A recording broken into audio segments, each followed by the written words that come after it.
bem? Hoje nossa perguntinha do livro Mediunismo de Ramatiz. Então vamos lá. Já tivemos oportunidade de conhecer médiuns poderosos que produziam fenômenos incomuns e curas extraordinárias, e no entanto alguns foram homens que mercadejavam com sua faculdade mediúnica, enquanto outros eram escravos dos vícios mais comuns. O que dizeis a isso? E Ramatiz responde: quantas vezes as autoridades públicas do mundo material também credenciam determinados indivíduos para desempenharem serviços de importância em favor do povo, porque os julgam homens de bons propósitos, honestos e leais? No entanto, comumente eles enodoam o seu trabalho e traem a confiança dos seus superiores, deixando-se tentar pela cobiça, avareza ou fortuna fácil, terminando por cumprir desonestamente aquilo que lhes fora solicitado para o bem comum. O mandato mediúnico que autoriza o seu outorgado a prestar um serviço útil à coletividade encarnada também beneficia-lhe o espírito imperfeito, por cujo motivo é compromisso que deve ser executado com toda a dignidade e elevação moral. Aceitando a tarefa mediúnica de sua importância para si e para o próximo, é evidente que o médium também fica responsável por qualquer desvio ou perturbação que venha a produzir durante o exercício de sua tarefa no mundo profano. Mas é evidente que os anjos do Senhor, por serem almas repletas de ternura e amor, sempre guardam suas esperanças na corrigenda ou renovação dos espíritos, que, embora sendo imperfeitos e culposos, são convocados ao serviço espiritual superior da mediunidade no mundo físico. Assim, eles não os privam subitamente da faculdade que os põe em contato com o mundo espiritual, multiplicam-lhes as oportunidades de recuperação das novas faltas e os ajudam a sanar os deslizes cometidos no seio da doutrina que os apoia na carne.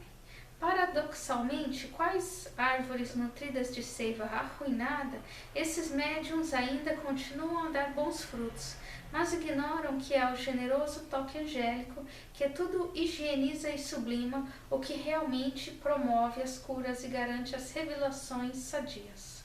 Cegos pela vaidade de se julgarem autossuficientes, capazes de tudo realizar na suposta independência de qualquer comando invisível, abdicam da vigilância e do bom senso, imunizam-se à vibração angélica e tombam fragorosamente no lodo de suas próprias imprudências.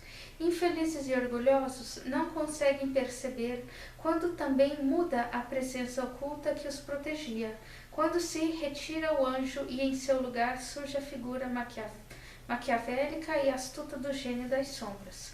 Dali por diante há um dono e não um guia, em lugar do orientador terno e tolerante que a todos os equívocos e interesses inconfessáveis do médium apunha o selo da sua responsabilidade espiritual, surge a alma cruel, daninha, orgulhosa e viciosa, que exige, domina e castiga. Desaparece o anjo amoroso que conduz as almas para o reino da luz e se manifesta o senhor de escravos que depois arrasta do túmulo o espírito imprevidente para as regiões das trevas. Esse é o fim dos médiuns que, depois de agraciados por destacados poderes espirituais no trato do mundo físico para o bem de si e da coletividade encarnada, terminam enodoando sua tarefa com a vileza da negociata impura e carreando a desconfiança e a hostilidade para o serviço mediúnico. Então, gente, aqui Ramatiz fala do trabalho mediúnico. Quando há duas situações: quando o médium está bem, não está obsidiado, está sob a influência de seus mentores espirituais, o trabalho sempre corre bem, tranquilo, porque há essa proteção espiritual. Ele vibra no bem e, consequentemente, atrai espíritos superiores para o trabalho com ele.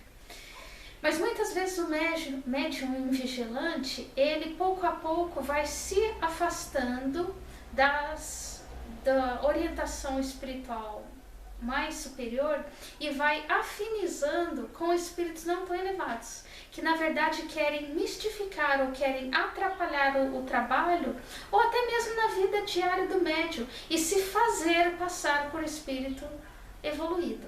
Então, aí o médium sente a diferença, aqueles que ainda têm um pouquinho de tato ainda, que não chegou a um ponto da obsessão tão elevado, ele consegue discernir que há uma outra onda mental além daquela do mentor dele de antes. Então ele sente que a energia muda, ele sente que o padrão vibratório muda e ele sente que os pensamentos dele estão cada vez mais confusos, né? Porque o mentor de luz, a energia dele é sempre de amor, de tolerância e sempre de respeito do livre-arbítrio do médium. Se o médium quer caminhar para outro caminho, o mentor não vai impedir, porque é vontade do médium, mas ele, de acordo com a situação, ele vai se afastar, e aí é que o médium se afiniza com espíritos inferiores, que muitas vezes começam bastante sutis, bastante parecem até o vocabulário, o linguajar, parecem até que têm conhecimento, e muitos deles têm muito conhecimento, muitos espíritos das trevas têm elevado conhecimento, só que colocam esse conhecimento direcionado para o mal, para destoar daquele trabalho antes que era feito. Então, muitas vezes é por meio de elogios, é por meio da vaidade do médium, é que ele vai se perdendo nesse caminho. E quando ele vê, ele já não está mais trabalhando com o mentor dele de luz, e sim com uma outra entidade pseudo-sábia, digamos assim, e que quer simplesmente atrapalhar ali o trabalho espiritual. E consegue, muitas vezes, porque é assim que é assim que os espíritos inferiores conseguem adentrar as casas, não só espíritas, como de outros templos em geral, mas principalmente o centro espírita, é através dos próprios médiuns, da vaidade e dos pontos fracos dos médiuns. Todos nós estamos sujeitos a isso, sendo médium da casa espírita ou não, mas como o Ramatiz fala, é necessário tomar muito cuidado, porque esse processo é o início do processo obsessivo, que começa muito sutil, muito bem pensado pelo astral inferior, e infelizmente tira muitos médiuns bons das casas de oração e levam para outro tipo de trabalho não muito bom. Então, é muito boa essa pergunta e resposta também do Ramatiz. Tudo bem? Até a próxima vez. Fui!